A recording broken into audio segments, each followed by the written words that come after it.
A very good evening to all of you. It's my honor to be in conversation with Dr. Palanivel Thiaga Rajan.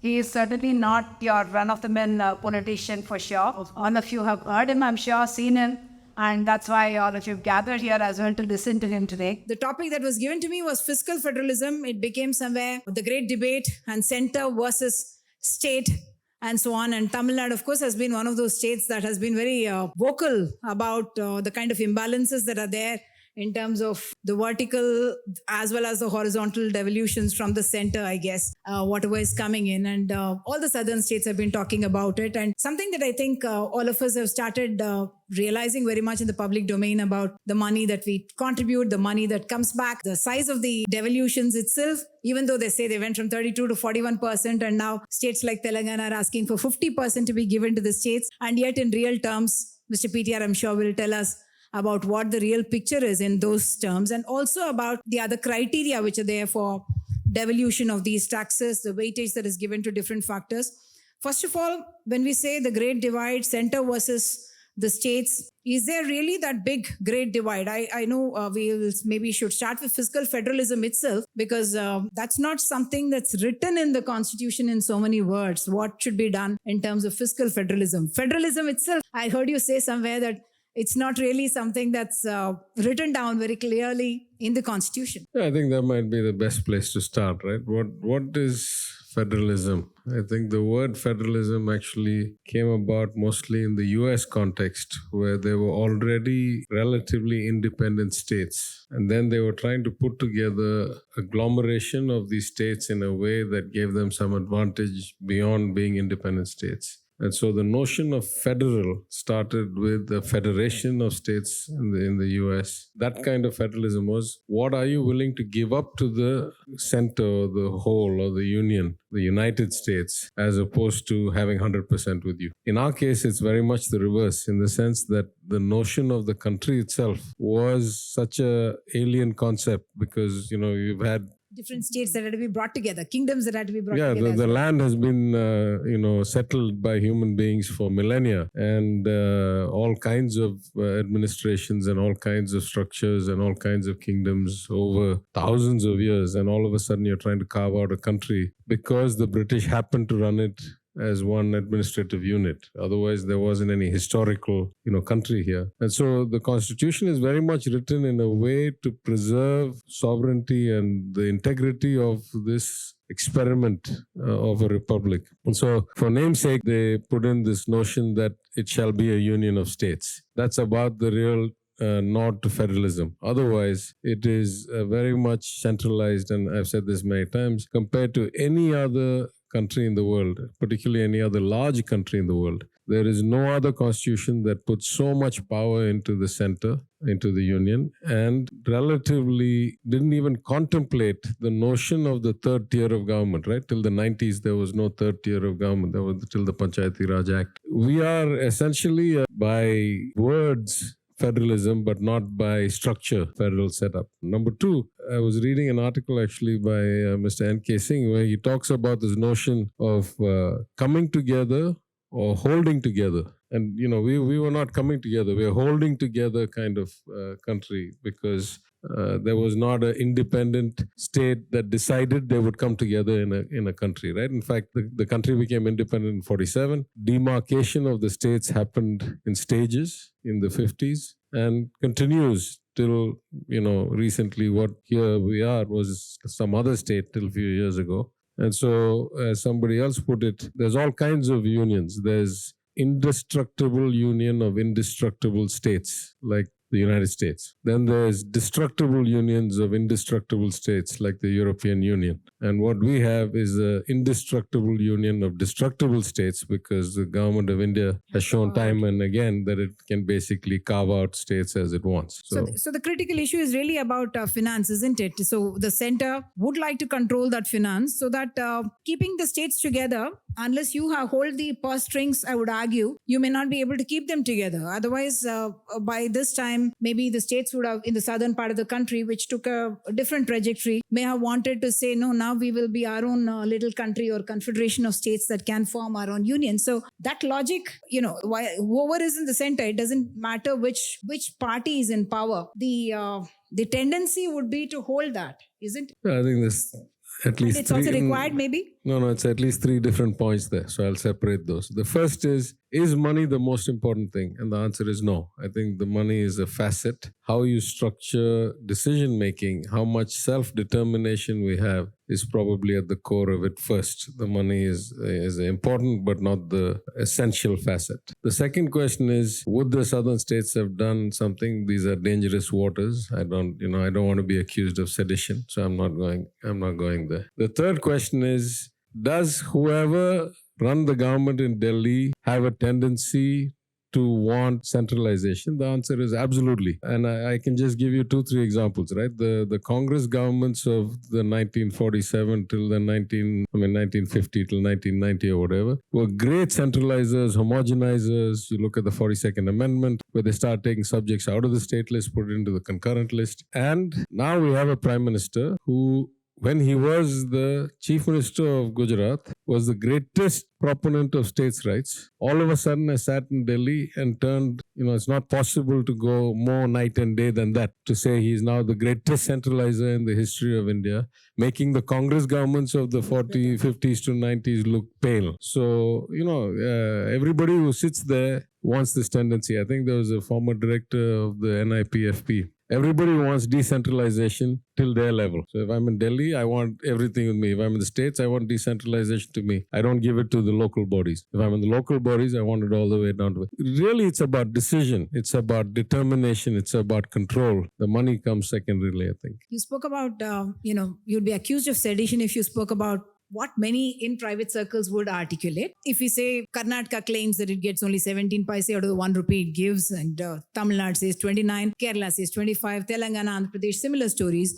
In such a scenario, when we are talking about us getting less and Bihar getting a 7 rupee for every 1 rupee and Uttar Pradesh getting 2.5 rupees for every 1 rupee that they give, in this kind of a setup where there is such disparate kind of divisions that are happening, what are the things that we should be doing to change this? Because one is, the central pool itself that, it's well reported about the fact that, I know you're not a great lover of GST either, of what came in. The fact that a lot of the GST goes into into sources of revenue that are never coming in your divisible pool at all. Therefore, where are the weaknesses lying, and what are the correctives that you would suggest? First of all, I know that, when we started off, you spoke about the states coming together to form the Indian Union. At that time, the differences between the states were not as stark as they are today. No, I didn't say we came together. There were no states when the union was formed, right? When the union was formed, they had not yet decided how many states, which states were the border. Let's say at a time when we said that states are there. Again, I'd say there's 3-4 different issues here. GST has a lot of problems, but GST is not the reason that we're not getting proper devolution. GST has 100 other issues, but that's not the reason why 42% on the paper ends up being 30 or 32% in reality. That is because of cesses and surcharges, and the fact that most of the cesses and surcharges are on things like income tax, on almost 100% of the union taxation on petrol and diesel now is cess and surcharge. I think practically 100%, if not all 100%. So it's because they're able to take taxes and they don't put them into the divisible pool. So that's a different issue altogether. Again, when you talk about 1 rupee, 5 rupees, 10 paise, 20 paise and all that, I don't have a problem per se with today's numbers, in the sense that in all federal structures, you will have the rich contributing more and getting back less, and the poor contributing less and getting back more. That's what it means to be a federal entity. That's what it means to be part of a country. That happens in the US, it happens in China, it happens in Switzerland, it happens everywhere. What I have a problem with is this trajectory has been going in the wrong direction, at least as far back as the data I can collect, certainly let's say from 1990. So let's say for the last 35 years, the amount of money given in by the rich states has kept on increasing, and the proportion of it they've kept getting back has kept on decreasing. And the converse has been true of the poor states. So my worry is that it is an unsustainable model of redistribution, because whatever it's intended to do, and maybe I'll take a 2-minute aside. When the 15th Finance Commission was formed, their terms of reference said something about their goals being equity, efficiency, and transparency. Well, transparency, everybody can understand. Show us the formula, show us the model, show us why, not complicated. Equity and efficiency are very tenuous terms in practical definition, because what does equity mean? Does I should get back relative to what I put in is a completely different equity than I should get back relative to how poor I am. That is different to I should get back relative to how populous I am. So that required a lot of definition. But the real problem I had was the notion of efficiency. What does efficiency mean? Efficiency means that if you redistribute the money from the better off to the less well off, the consequence of that must be that the gap narrows. That's the point of efficiency. What does it matter if I keep on taking money and they keep on getting wider and wider apart? So from that perspective, as I said, not only to Mr. N.K. Singh, 15th Finance Commission Chairman, and I was confronted, I won't say in a very hostile way, but in a very friendly way by Professor Panagaria, who's the 16th Finance Commission Chairman, when we met the first time. He said, I've seen all your videos. And I said, which one? And he said, about the Finance Commission being utter failure. I said, it's true, the data. He says, yes, I agree. The data supports you. So I'm saying for 25 years, Finance Commissions have kept on increasing the gross transfers away from the better off to the less well off, and the outcome in any measurable statistic, forget per capita GDP, let's look at infant mortality, graduation rates in high school, or enrollment of girls in secondary school. You pick any number of development, any measure of development, any statistic, the gap has not narrowed, the gap has not stabilized, the gap is widening,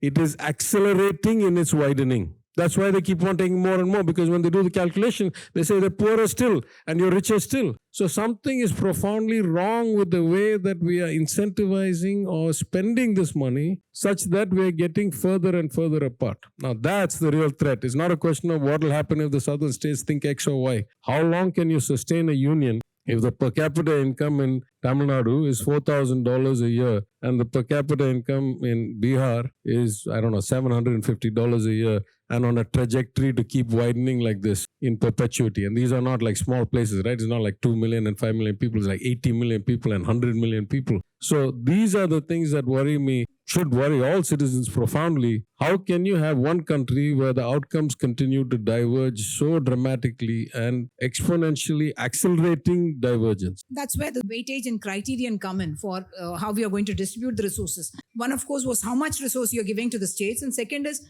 how you're distributing these resources. And that's where you're saying the criteria that have been used so far are not working. Isn't the central government open to listening to these? Because this makes a lot of sense when you're talking about... There's no role for the central government, right? There's a finance commission. It's the finance commission. Under the constitution, the finance commission gets terms of reference from the union, and then 100% of everything it does after that is within its own ambit. In theory, the report that's submitted doesn't have to be adopted by the government in its entirety, but in the history of our country, every single finance commission report has been adopted in its entirety by every single government of every single part. So it's how the Finance Commission thinks about it. And what I said to both chairmen, 15 and 16, what are you incentivizing? And it's fine, the formula is based on population. Should we use 71 population? Should we use 2011 population? These are all not complicated concepts. The point is, if you keep incentivizing people based on how poor they are, and you don't penalize them for not doing the things today that will lead to growth tomorrow. That's the point I kept making. I mean, for those who otherwise do modeling or finance or anything, it's beyond ridiculous that the Finance Commission thinks it can project 2 years out plus 5. So T plus 2 to T plus 7 years, the expected GDP growth rate, revenues of all states plus the union with any degree of reliability, right? That's like fantasy. So on that basis, they decide what the ratio of payment should be and this and that. So my first point was, you simply are shooting in the dark. Those numbers turn out to be so far from reality that what you're projecting, and based on that projecting, what you're making allocations is going to be profoundly wrong. So make, first of all, a variable allocation based on what the statistic turns out to be that day. What is the GDP that day? What is the education level that day? And second, incentivize leading indicators of development, not lagging, not looking back and say, how poor are you? But we know that if you want to have growth tomorrow, you better have good elementary education today. We know if you want to improve your per capita GDP tomorrow, you better make sure that 100% of your children are in school and getting nutrition today. That means all minorities, all communities, girls, everybody has to be in school. You know that. That's not like in debate. You incentivize that and say, first Finance Commission, you say, what percentage of girls and minorities and Dalits are in elementary school and graduate successfully? I give you more money. Next time you say, how many of them go to secondary? Because if you don't fix it here, you've lost the game. It doesn't matter what you do 20 years later. If you don't have people in elementary school, you can't take them to secondary school. If you don't have them secondary school, you can't take them to high school. So you got to start here, right? And that nowhere in the Finance Commission history have they ever done any of that. So you're saying that revision can happen periodically, as in couple of years, year or so, and instead of giving this 5-year kind of a timeline through which this kind of No, it can be a formula that is fixed for 5 years, but the multiplier will be based on what statistic comes out in the reality instead of a projection that you made, right? Like in Tamil Nadu's case, the gap between what they projected the GDP to be and what it was in one particular year, I don't remember, I was an opposition MLA at the time, was like 60,000 crores out of 4 lakh crore number. So it was off by like 15%. Listen, under the FRBM Act, all of us have to project as finance ministers. Every time we present a budget, we have to present T+1 and T+2, 2 years forward. We present this year's budget and the medium-term forecast for the +1 and +2. Just go and look at any state. I'm not even casting aspersions on politicians or even maybe a little bit on IAS officers, but go and look at the numbers. Just look at any state's projection 2 years forward and then 2 years later look at their budget and see if the numbers came close to each other. I'm not even talking about like middle rows, right? Like line items. I'm taking the top line numbers are off by 20, 30, 40%. If a state cannot project its own numbers accurately 2 years forward, what are the odds that one finance commission can project numbers for 30 states and the union 7 years forward from now? I guess that's the reason why when a UP chief minister comes to a Kerala and gives them lectures on what to do and what not to do, there is a lot of irritation when you have your Human Development Index or SDGs or others way off compared to a state which is contributing much more. This also brings us to this political representation question, political federalism. That's something that is, should I say, an immediate threat that the voices of the better performing states, and not necessarily only the South, but the better performing states are going to be lost. How do we I know, first of all, I'd like to hear your suggestion on how this needs to be addressed. And two, how can civil society really articulate on these issues? Because we are almost like passive in all these. We see that these are wrongs that happen, but through our, the only thing through which we are able to express our opinion is the vote. And that doesn't seem to have the effect of changing anything in terms of, fiscal federalism or political federalism, whatever, social federalism also, I should say. Yeah. No, listen, it's a very complicated problem because there's the other half of the story. You say that we are worried about losing representation. So, for example, Tamil Nadu, if we truly did redistricting, and for those who don't know, the redistricting process, which is supposed to happen after every census, was frozen in 1976 by the same 42nd Amendment that shifted subjects to the Union. By then Prime Minister Mrs. Gandhi, because she said the states, at that time, population control was the number one target of the country.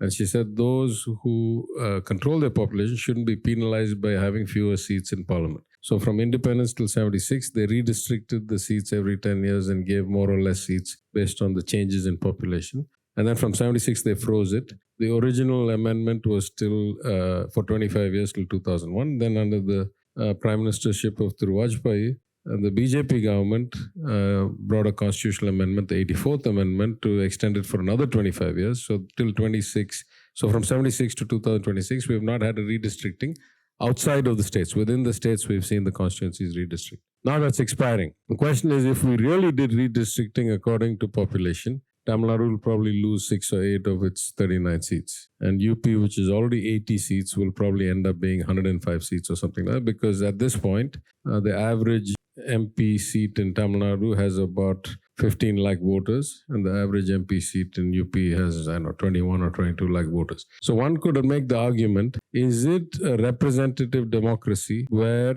one place my vote is worth 1 in 15 million and another 15 lakh, and another place is only worth 1 in 22. There's a bigger problem here. In my understanding of democracy, the minute you go past 10, 20, 30,000 voters per representative, you've already destroyed the essence of democracy, because by the time you go to 1 million, 2 million, and all that, there's no way an individual is able to campaign and win that election based on her or his capability. You have now created a party system that is supreme over individuals, and then eventually a party leader that is supreme over party members, because the party gets to decide who gets the seat. Without the platform of the party, it's very hard for you to win. And in most parts of the country, at least, certainly in Tamil Nadu, we haven't had an independent MLA or MP in decades, right? So one could argue that there's not that much difference between 1 in 15 lakh and 1 in 22 lakh. They're both like odds of winning a lottery. So really, should we worry about that being disparate? But the broader question is, if you really want one person, one vote of equal impact, then sooner or later you're going to have to redistrict. The problem is not redistricting, in my view. I think there's a moral argument to be made for redistricting at some point. The real problem is the lack of devolution of power. In most societies, as they advance, more and more of the revenue generation, revenue management, decision-making, system design, program choices will be moved closer to the people. That's how democracy evolves. Even a country like a relatively small country like the United Kingdom, were forced to set up legislatures or parliaments in Scotland and in Wales because they said we want more self-determination. That's how it happens. That's how it's supposed to happen. But what we have here, from the 42nd Amendment onwards, and then on steroids in the last 10 years under this government, or 11 or 10 and a half years, they have basically centralized away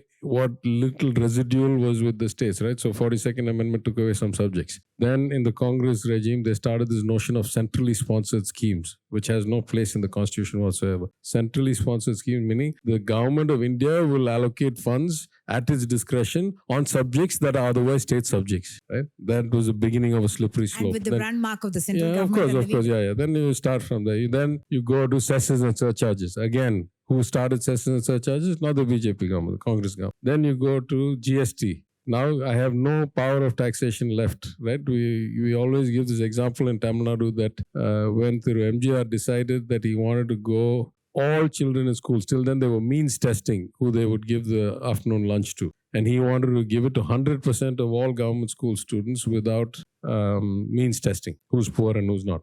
At the time, the officers came back and said, it'll cost you 500 crores, big amount of money in those days, early 80s or some late 70s. And it can't be done. It'll break the budget. And he said, no, I have to do it. And then somebody was clever enough, said, raise the sales tax by 1% and use 100% of that revenue to fund the noon meal scheme. And he did. And it worked. And it probably was as profound an impact on the human capital development of Tamil Nadu as anything else. Precursor to the midday meal scheme. No, this was the midday meal scheme. I'm saying the entire country took it. Yeah. But I'm saying we started the midday in the 1920s with the Justice Party in Madras Corporation. Then we expanded it to all schools, but means testing. Then, through Kamaraj's time, it was spread to all schools. Then through MGR's time, it was all students. Then Kalanger's time, our party's time, he said not just meals, but eggs, give them protein. So one of the good things about Tamil Nadu is that parties come and go, but good programs continue. They don't reverse them. They don't change them. They may, right? But that discretion of how I should raise taxes for my programs, for my people, has now completely gone away once GST has come, right? So there's almost no taxation power left. And so this notion of centralizing of finances has been steady since independence, or at least since the 70s. And that to me is the problem. So if you really want to have equal representation, I have no problem. But what you should do is devolve the decision making and the revenue generation. For example, I've been arguing that states should be able to correct direct taxes. Why do we only correct indirect taxes? And also, 1,000 faults with the GST regime. One of them should be for those kinds of goods that are traded cross-border or, some homogenized market. Maybe the GST should apply. For those things that are mostly local, maybe you should have state taxes on it instead. Or if you have GST that is universal, then give some other means to the states of direct taxation or some other means that gives them discretion. Because surely when the per capita income is $4,000 in Tamil Nadu, I have a different model of taxation that suits me compared to a per capita income of $700, right? So I think these kinds of issues, if they are properly managed, then Of course, we want equal representation, but without it, we don't. So if Delhi gets to control how my children are educated and how much money they will send for my metro, then of course I want more representation. If the states get to do all that and Delhi gets to look at exchange policy, currency management, central banking system, interstate commerce, foreign affairs, defense, the kinds of things that really require union level management, I don't mind if I have X or Y MPs or anybody else, because surely my interests are 100% aligned with UP when it comes to the defense of India. My interests are 100% aligned with Gujarat when it comes to the strength of the rupee. So that's the answer in the long term. The long-term answer has to be devolve the power and equalize the vote. But as you yourself pointed out, the trend is in the opposite direction of more and more centralization. And therefore, is there any strategy that you see which can put forth the views and bring some sense of balance about how this can happen? See, my own view, and maybe I'm a minority, I don't see anybody in any party, in any position today, eager to do massive redistricting, right? Why would you? You're just going to open up a hornet's nest that you have no way of predicting where it will end. If I was a betting man, I used to be a trader, and every time the phone rang, I had to make an offer or make a bid. If I was a betting man, I'd say they'll kick it down the road. Question is, will they kick it for 10 or 20 or 25? But I don't think, this is not a trivial exercise, and it could open so many problems. You know, on a separate note, I'd say the whole model of government is basically failing. We have not invested enough. You know, there's a long, different issue. But as a former consultant, as a former administrator of large organization, I'd say the system of administration and governance is in deep stress. And on top of that, you want to start opening up these kinds of problems. I don't think anybody in their right mind will do it. So maybe I'm wrong, but that's my view. So we live on hope there. But you know, you come from the corporate world. You've spent some 25 years there. He comes from a political family, though he went on to REC, NIT Trichy, and then your postgrad in the US. And very interestingly, in one interview, I heard him saying, like you remember the Hrithik Roshan of Laksh, saying that I didn't know what university to apply. I asked my friends, "Kahan apply kar rahe ho?" And I also applied to the same university and went. True, there was no internet, there was no email, there was nothing when I went. So went on to do his PhD as well, and then the Sloan Institute of Management, his MIT Sloan Institute. And then coming back, what was the reason you came back, or was it always part of the plan that you would come back to home ground? And would you also advocate people, professionals in different fields, highly educated youngsters? Oh, you just mentioned a short while ago, it's all such a party system that it's very difficult for independents to get elected. There have been attempts made, all unsuccessful, literally, I should say. So would you advocate that youngsters, educated people with good in the heart of the country, want to come back? Would you say that is a place to come? Yeah, I mean, I came back. More fun, more. Yeah. You're asking me too many questions. I can't answer all at the same time. So I'll answer one at a time. For me personally, I think my father and grandfather would have wanted me to serve the public. I'm an only child, so I kept putting it off as long as I could. And then I thought, 10 years after my father passed away, I was worried that if I did not seize the opportunity then, that the memory of my family's legacy would fade to the point where even if I wanted to come after that, they may forget. In fact, ironically, when I was asked 6 times, I came the 6th time, but the 5th time or the 4th time, I don't remember, when my father passed away, they asked me to come immediately. And at that time, the general secretary of our party, Perasari Anbalagan, he told me, he said, go live your life a little more. And the exact words he told me in Tamil, he said, 10 வருஷம் கழிச்சு வந்தா மட்டும் PTR பையன்னு சொல்ல மாட்டோமா? He said, even if you come 10 years from now, we'll still say you're PTR son. You'll always be PTR son. Go do other things and come back. So that's what I did. But for me, it was more of an obligation, a sense of duty to my forefathers, duty to the movement that my great-grandfather was one of the founders of the Justice Party, gave money to get it set up. Actually the Chief Minister of Madras Presidency. That was my grandfather, but I'm saying his Chittappa before him in the 1900s. So, I came to serve. Should good people do it? Absolutely, right? I mean, if good people don't come, what's left? So, obviously, the country, society, all of us, our children, our future is greatly improved if good people come. Will you have a successful, or will your success rate be high? Sadly, the answer is no. But it depends what you want to be. For most people who ask me, I say start where the ratio of voter to representative is 10,000 or less. If you start there, then it's reasonably easy for you to win. In fact, in our local body elections, We don't give in the villages and all that. There's no party symbol. The candidate goes as the candidate. He's not like a DMK candidate or a YSRC candidate. So when you start local, then you can actually build relationships with people fairly quickly and you can win elections. A lot of independents win elections in the local body. And if you start at that level, if you start at councillor, if you start at, sarpanch, if you start at mayor, then build a reputation, then from there you go. I think that's a reasonable path. If you ask me a different way, I think there are 2-3 things about government that I had not actually, or politics that I had not actually contemplated, but now I have relatively good clarity. In a corporate, This is the interesting part you must say. yeah. No, in a corporate environment, you're in a competitive market, right? You're in a free market. And so every corporate, every employee, every level, you are primed to perform the best you can, because if you don't, somebody else will beat you. So you're in an open market with fierce competition. Particularly, I happen to be in investment banking and commercial banking globally. It's very competitive business.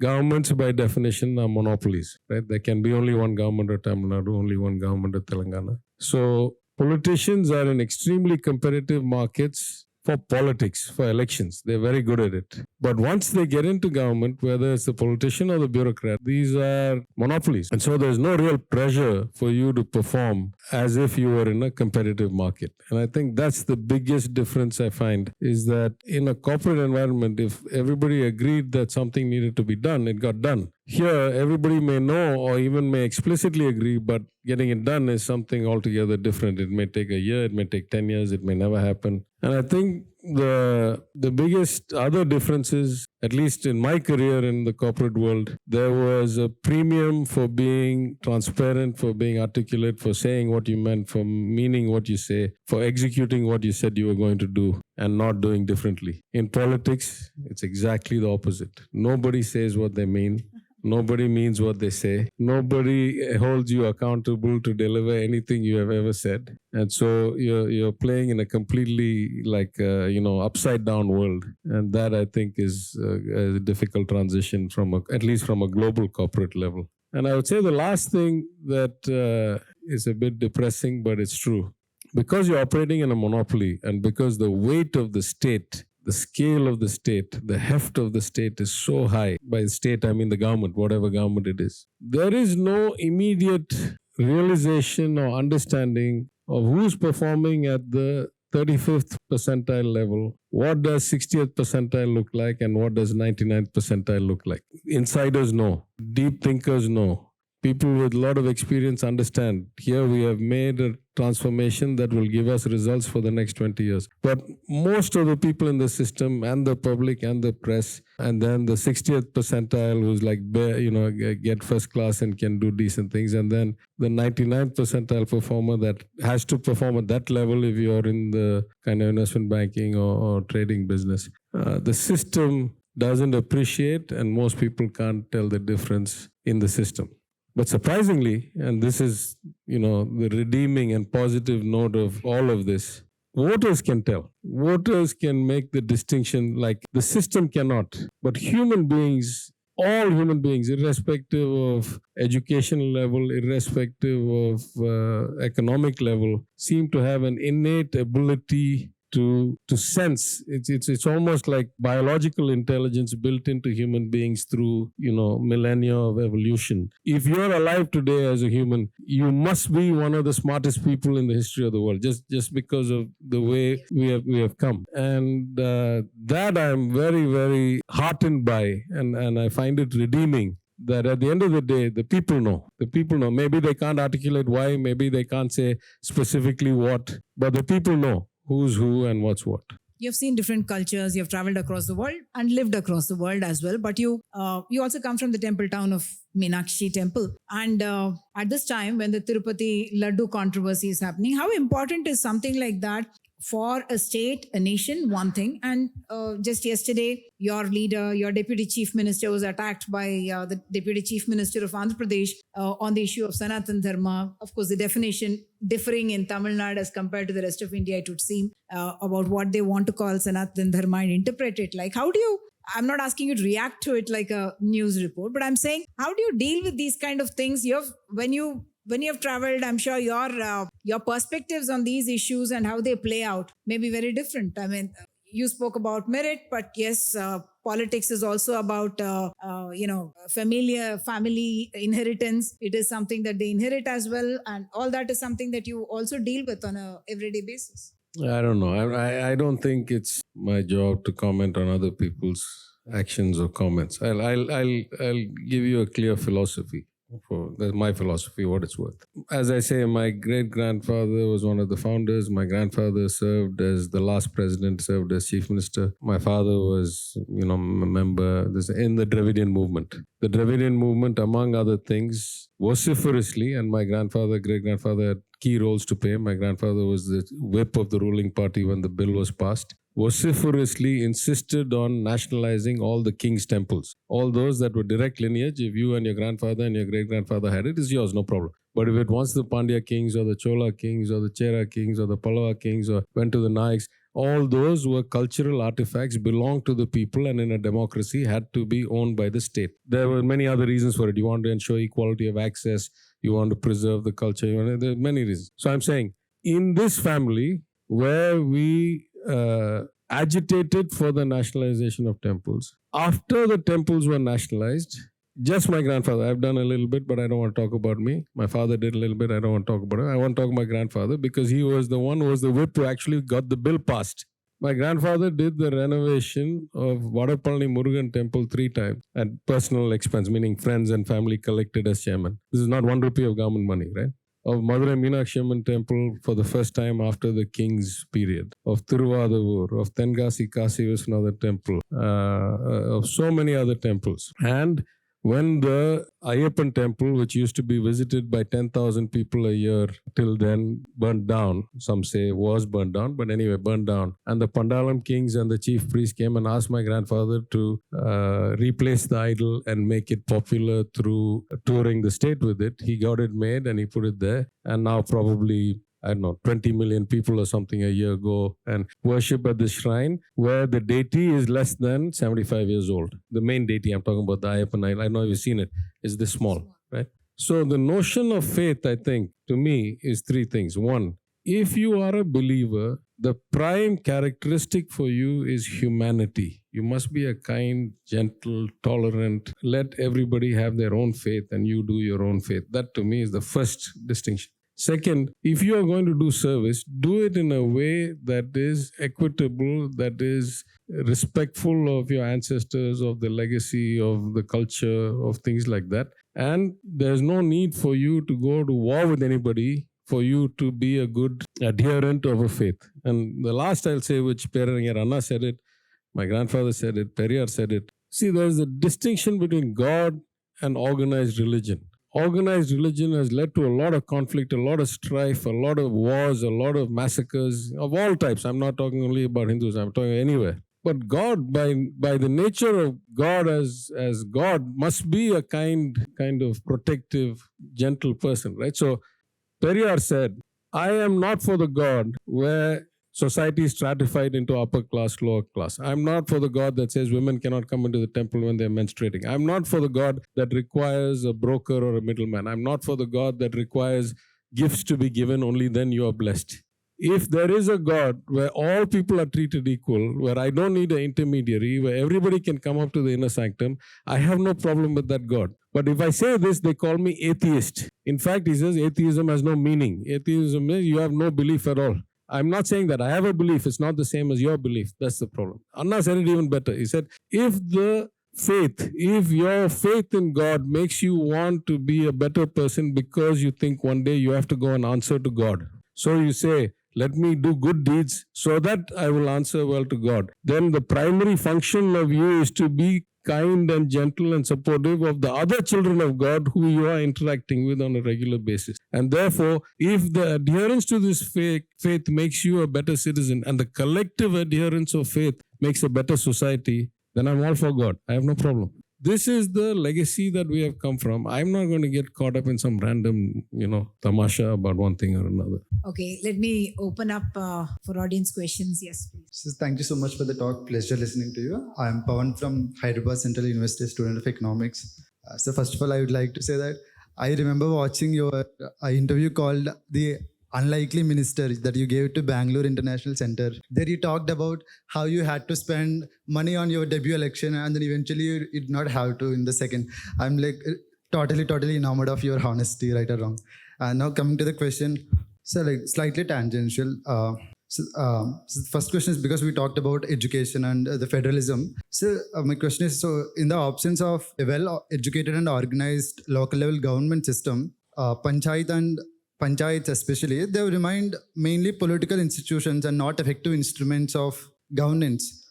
And do you agree with that? And the second question is, right now at this juncture, individual parliamentarians' role as the national lawmaker is on a decline, which in turn has adversely impacted the quality of debates and their outcomes. I'm not sure I understood the first question, but the second question is very easy to answer. I mean, when was the last time there was any debate in any assembly or parliament that changed the course of a bill?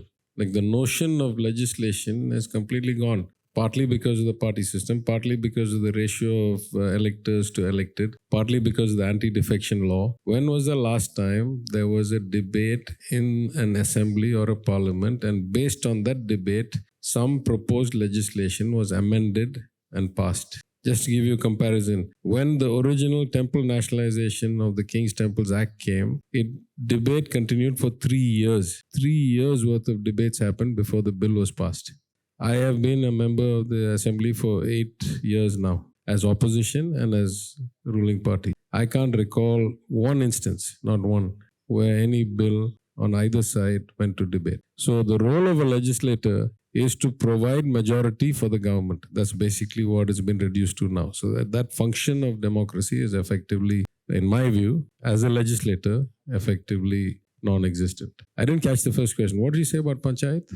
I see it's catch-22, right? Like in Tamil Nadu, I'll give you examples. So compare Kerala and Tamil Nadu. Kerala, the local bodies are much more empowered, and the devolution of funds to them is much higher. Their ability to raise funds directly also is much higher. And this is true of all society. I was in Western Australia recently. I asked one of the city mayors, what percentage of your budget comes from the state or the federal government? He says 5%. 95% of the money is raised by them. Now, we are doing some things to improve it. It's a bit dicey, but after I became finance minister and with the help of the State Finance Commission, we started trying to get more autonomy to the local bodies so that they can get their own funds and they can do their own decisions.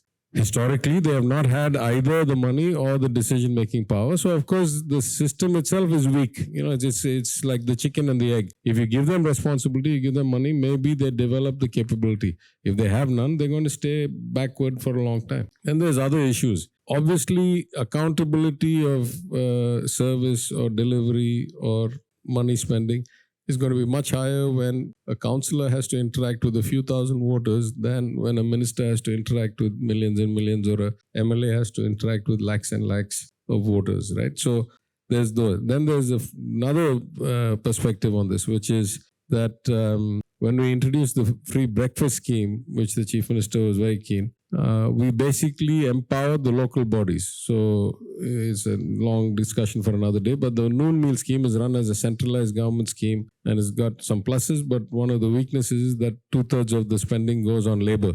Only 1/3 goes on food and energy. So we wanted to not get into that trap, so we set up a different model. But what we have done in the villages, for example, is we give the money as a block grant, and that panchayat creates a self-help group of the parents of the children going to school who will benefit from the breakfast, and they get the money, they go buy the supplies, they do the cooking, they deliver the food, because we've now aligned the incentives. Your children no longer in school, you have to get out of the self-help group. Somebody else has to come. Then there's another angle, which in Tamil Nadu, they said that many of these villages were one caste dominant, or in the caste hierarchy, the relatively upper caste was dominating, and therefore they were having problems. So back in the 70s, 80s, and then, you know, after the Panchayat Raj Act came in a formal way, this notion was if you centralize the program in Chennai level, then you can guarantee the homogeneity of the spending and non-discrimination of caste. So it's a complicated thing. There are so many ways of looking at it, but eventually there's no other way. In the sense, there is no way that you can administer. I mean, 80 million people by itself would be like the 18th or 19th biggest country in the world. We don't have a platform I mean, and it's not just Tamil Nadu, I'm saying any state where you can do that much proper accountability, delivery, customization. Urban areas have different problems, rural areas have different problems. Some urban areas have different problems, some other urban areas have some other problems.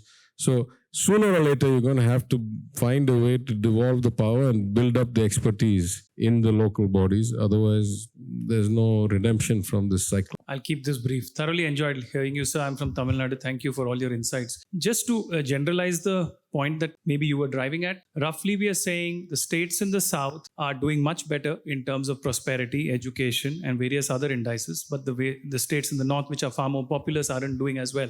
However, I mean, if I look at the states in the south from a business angle, I note there is a lot more corruption here than it would be in the north, sir.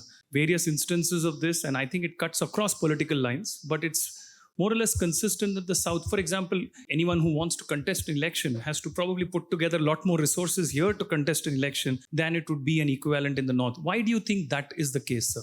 Look, I don't know. I don't know what the corruption level is in the north, so I don't have a comparison. Of course, corruption is at unacceptable levels in many parts of the country that I do know. It's a systemic problem. It's corrosive. It has long-term implications, actually. Like the notion of corruption actually leads to acceleration of inequality, which leads to disruption of democracy. So there are a lot of issues. Incidentally, I hope you said that I didn't pay either the first election or the second election. I have not paid money for votes ever on record, just so you're clear. And I won by 5% first time and 24% or something the second time.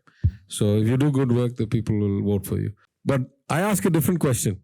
In UP, for example, because the BJP government in Delhi thought that was their strong house and that was the key to getting the majority and all that, the allocation of funds, I'm just saying on a relative basis, where was Tamil Nadu and UP in 2014? Where was Tamil Nadu and UP in 2024? Over the otherwise trendline growth of devolution, 1 lakh crore extra rupees annually is being given to UP.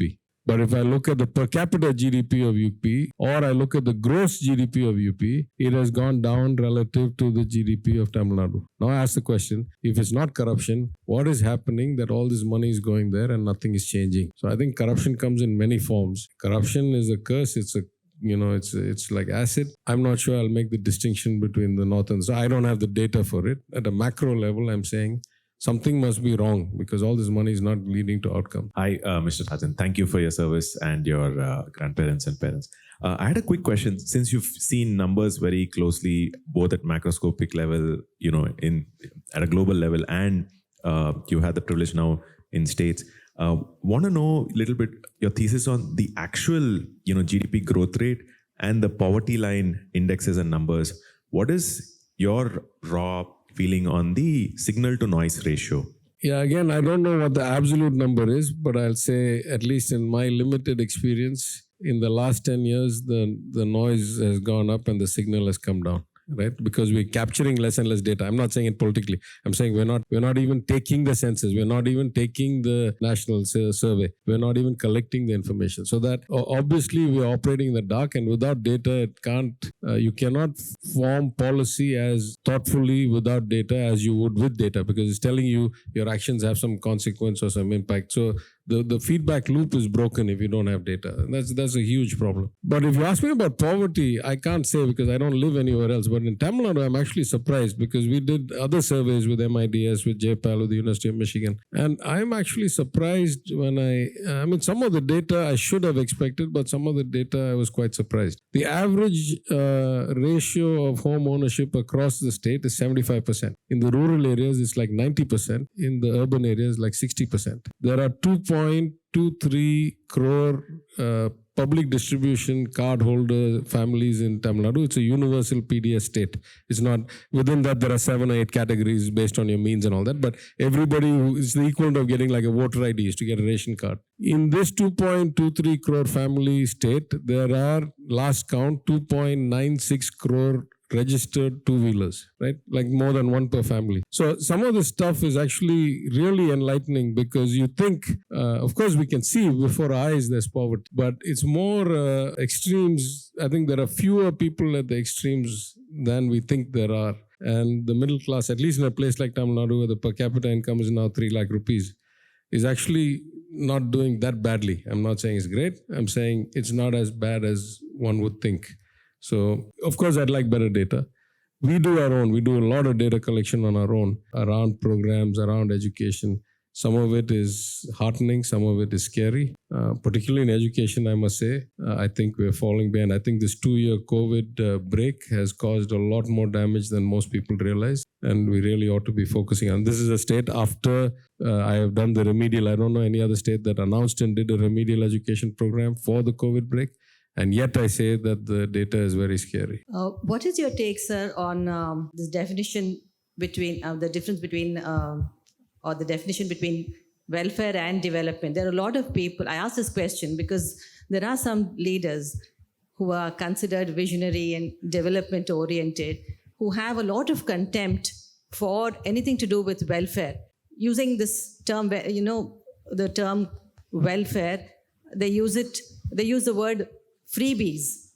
So what is your take? Yeah, I'd say it, as with everything else, I'll say it at multiple levels. At some level, it's sheer hypocrisy, right? I know all the people who say freebies who end up giving bigger freebies than everybody else. When their election comes around, they do exactly the same.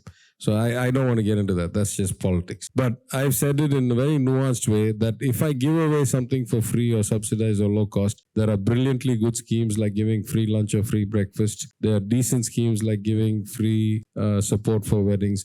And then there are atrociously bad schemes like giving, subsidies for buying two-wheelers when you're running a public transport network. So, this notion of giving subsidies or giving free goods and services is a wide spectrum. There's from really good to really atrociously bad. There's a bigger issue here, and that's not actually just a Tamil Nadu or South or India issue. It's a global issue. If you actually look at the government spending across all states, all countries, all over the world, including the OECD countries, more and more of the spending is going in direct payments to individuals. And less of it is going into the development of public goods and services like a national health system or, roads or schools or whatever. This is a phenomenon around the world. There are many variables that go into it. 99% of the debate in this country is just political noise. It's not thoughtful, meaningful debate. When I do it, you call me X. When you do it, you call it anti-X. It's just nonsense. So thanks. And, really enlightening discussion. Just on this comment about, direct benefit transfer, I think that increasingly everybody's saying that this paradigm that we have around, teach a man to fish and you feed him for a lifetime. I think maybe that's not the right paradigm, especially on development. My question is related to your current role on the as an IT minister. And I know we haven't covered this, but as a parent, this is a question that I have, which is that, what is your view around, toll gating or age gating, access to social media, especially because this is starting to become a real challenge for kids, and the amount of time that they spend is just inordinate. So how can India play a more active role in terms of age gating access? Yeah, I mean, in a strange way, your two questions or your comment and your question are related. Part of the reason that states don't do that much development anymore is this broader theory that I mentioned, that the capability of government, the model of administration is breaking down for various reasons. The whole thesis for another day. And therefore, it's easier to give out doles than to actually build things. Or it's easier to just hand out money than to create a good health system or a good education system or a good road system, right? And that is the same problem that we have. There was a documentary on Netflix. What is it called? The Social... it's a documentary.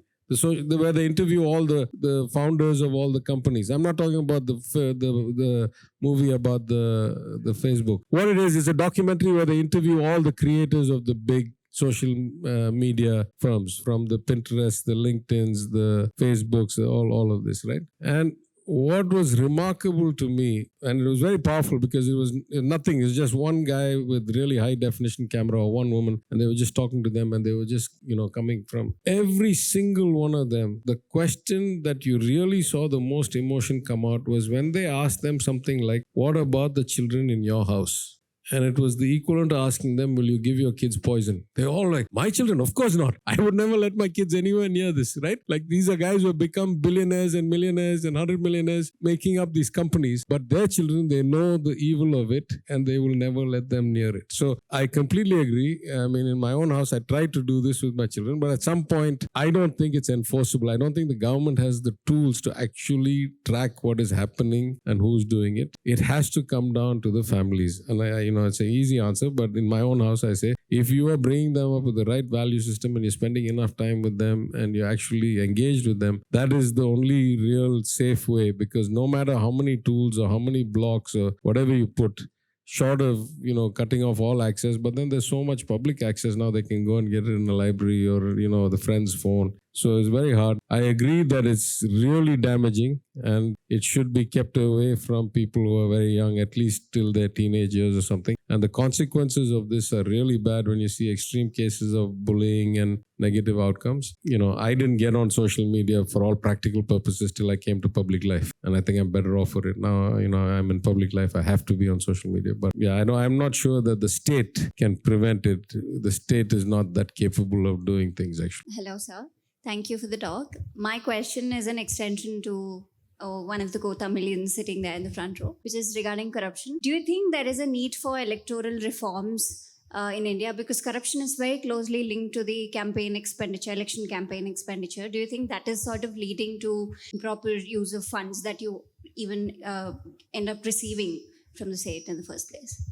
I actually think it's the other way around. I think election expenditure is an excuse for corruption, not the other way. It's not that corruption is a necessity for election expenditure. I think election expenditure is the excuse that people give for being corrupt, right? It is, in my view, the biggest problem with corruption is not election expenditure. In many parts of the country, the cost of elections is much, much lower than it is in, let's say, affluent states like Andhra and Telangana and Tamil Nadu. A good friend of mine, I won't name him because I don't want to embarrass him, but he was a very senior minister here. When we met, we were both opposition MLAs. Then we both became ministers, both became finance ministers, in fact. The first time we met and somebody introduced me with the claim to fame that I don't pay for votes. He said, it's remarkable. I'm not sure it works anyway. And then we had this conversation. We went back and forth. And he gave me the most true answer about money and politics that I've ever heard. He said, money can play a role in almost every situation. If you give and the other guy doesn't give, maybe it has an impact. If that guy gives and you don't give, maybe, if you give more, he gives less. There's like 100 scenarios where it can have a marginal impact. The place it'll never have an impact is if they've decided to send you home. Whatever you do, they will send you home. And that's the truth, right? Like most elections are not won by money, actually. So I think corruption has 100 root causes. I think election spending is the blanket excuse why people justify corruption. Just one small thing. You were finance minister. I was wondering why you moved away from finance, number one. And two, of course, serious one. Now 16th Finance Commission is on. Don't you think the local governments should put a claim on the GST and then GST should devolve to the states also and to the local governments also? Yeah, I mean, the first is the easier question. I'd say all of us serve at the pleasure of the chief minister, right? I was an aberration as a finance minister. Everyone in Tamil Nadu will tell you the answer. No, I was an aberration in the sense, listen, in the history of my party, a 75-year-old party, there had only been 4 finance ministers. Peraringer Anna, the founder of the party, was chief minister and kept finance. Talaivar Kalaignar, longest serving president, was chief minister and kept finance for 4 or 5 times of the 6 times or something as chief minister. Only his last time he gave it to Perasiri Anbalagan, the general secretary of the party who had 60 years experience. He was finance. And then I got finance. So me being in finance was itself a great aberration. First time minister, second time MLA. There's no history in any state, in any union government in India where that new person has been given that kind of responsibility. So I was an aberration when I came. Maybe it was an aberration when I left, but we all serve what job the CM tells us to do. That's number one. Number two, the problem with GST starts with the way it is implemented. I have a lot of problems with this design, but I can't change the design. Constitutional amendment already went, everything is done. But the constitutional amendment doesn't say which computer shall do what, doesn't say which place the money will be collected, doesn't say who shall run the secretariat, doesn't say who shall set the agenda, doesn't say who shall be a member of the GST. All these in the worst possible interpretation and execution that anybody can deem in this current format. So GST in itself, if you want to have direct devolution of it, I'm not sure that's different from putting it into the central pool and having the finance commission's devolution of it, because whether it's GST or income tax, it all goes into the, shareable pool if it's not cess or surcharge. Only cess or surcharge are exempt. And the 15th Finance Commission for the first time gives local body grants directly from Delhi, a plus and a minus. Plus, I guess a little more money comes. The minus, again, you are interfering into the states' rights. What is the program they're sending it for? They're not sending defense money to the villages, right? They're sending sanitation or education, which are state subjects. They're sending money from there. So it's a bit of a dicey thing. But I think GST in itself, without needing to go for changes in the legislation, could be improved 1,000 ways. In the 2 years I was there, I would say I had broadly built up enough consensus that I was hopeful that we would be able to get some reforms done. But then I'm not on the council anymore, so I don't know what happens. I haven't been in the council for a year and a half. I have not heard anybody else take up the baton on actual executional reforms, and there's a lot to be done on. Sir, I think what you said about power and federalism was very insightful. But I would like to know how far would you say it should go? For example, if I said that panchayats or municipal corporations should have more decision-making power, would you advocate in favor of that? And what he said leads us to another question, that what would you say is the rationale of how power should be distributed? Would you say it's competence or just the principle of decentralization of power or something else entirely? I mean, competence is always built over time, right? Like at inception, like on the day of independence, nobody had experience, relatively few people had experience being legislators or ministers or parliamentarians. So competence will come, and the notion of democracy is that it comes from the people. So if the people don't have the competence, then why do you expect somebody else to be dropped from heaven to have the competence? So the competence, I don't think, is the real basis. The competence will evolve. The real question is, how should you devolve power? And that is very simple. As close to the people as possible. That's the answer. If you want to set, for example, state industrial policy, it's very difficult to do at the panchayat or the city level. So you should do it at the state level, because you have an entity that can have an integrated marketing, allocation of land, and resources plan. But you look around the world, right? There are so many examples. I lived for 20 years in the United States. Every city had its own school board. Every village had its own school board elected of its parents who set the syllabus for its school. Every city or village or town had its own police force. Every county had a different sales tax. Every county had a different liquor law. Every state collected direct taxes. Every state, had its own kind of state level police. So devolution in America, which is the alleged or the self-professed heart of capitalism, is that high.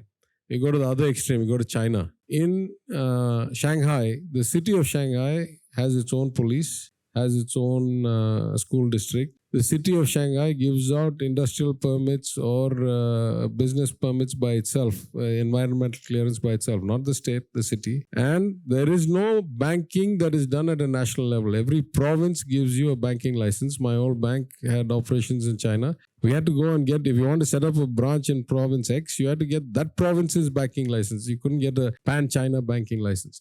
So in all large economies, large populous countries, in all philosophies of administration from communism to capitalism, I think the principle is the same. Devolve the power and the money as close to the people as possible. That will give you more responsiveness, more accountability, more transparency, and competence will come. I mean, is there like a special degree course for MLAs and MPs? The competence will come when there's room for exercising that competence is there. The competence will come. If you have a dummy job, nobody wants a dummy job. If you have a powerful job, everybody wants a powerful job. It will work itself out. That's not the basis at all, in my opinion.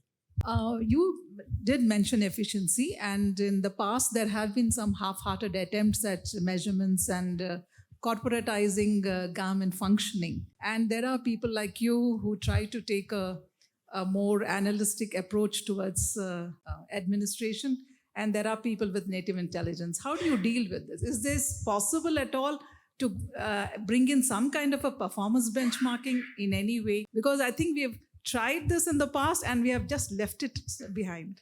First of all, madam, I'll say that the phrase corporatizing is anathema in politics. So I don't want to corporatize anything. I'm saying incentive alignment or proper models of administration or what we know about systems design. Those are the things I want to implement. The fact that corporates do it because they have to doesn't mean that it's only a corporate phenomenon. These are all basic approaches to management, administration, human performance, incentivization. But it's not that we don't have measures now, right? I don't know how many of you serve, but I used to be Minister for Finance, also for a bunch of other portfolios, including personnel and administrative reforms, which we renamed Human Resources Management. About 40 or 50 of these files, I refused to sign. I said, I'll sign without giving a score. I said, why? I said, it's like, it's an exercise in futility. Why should I go out of my way to assign scores between 9.8 and 10? I said, whatever the highest level officer signed before me, I'll write. I don't have enough information to make a decision beyond his perception. Sign the file, send it. I signed 40 or 50 files like that. So it's not that these are, high intellect concepts. So it's not like there's this huge night and day difference between profit-driven versus public-driven. Good organizations are good organizations, right? Good design is good design. Good incentivization is good incentivization. Good accountability is good accountability. Good transparency is good transparency. That's true in all corporates. That's true in all governments. Question is there a political will? That's the real question. Is there a political will?